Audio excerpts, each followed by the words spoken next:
In this video, we are going to learn how to auto-shim the Picospin instrument. We're going to start by opening up Mozilla Firefox and then entering the IP address shown on the front of the instrument. Then hit enter, and this page should show up. If you click on the upper right-hand corner on temperature, you just want to do that to make sure the temperature is set to 42 degrees. And then after that, click on Run, and then click on Scripts, and then on Auto-Shim. And that should bring up this page.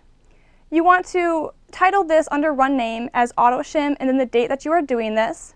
And you also want to make sure that all of the settings match the settings we have provided for you here, which can also be found in the instruction manual. And also you want to make sure that when you're auto-shimming that there is tap water in the capillary. And if you're not sure how to inject tap water, you can refer to the other video on injecting a sample. So once you have all the settings matched here, then click on Start Run. And then it'll start shimming, and a screen like this might show up. And you want to make sure that when the peak appears that it is between 0 and 500 Hertz, around 250. If it is not, you should hit Abort Run and see the instructions for advanced shimming. When the run is complete, you'll have a screen similar to this.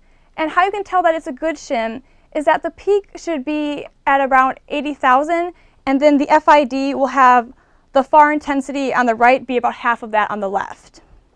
If you don't obtain a good shim the first time, you can always auto-shim it again, only this time you can reduce the number of iterations from 100 to 50.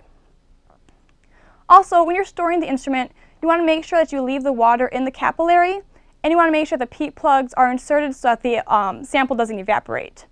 And the instrument and the computer should also be left on. Also, when transporting the instrument, you should flush the capillary with air and then pack the instrument and computer into its case.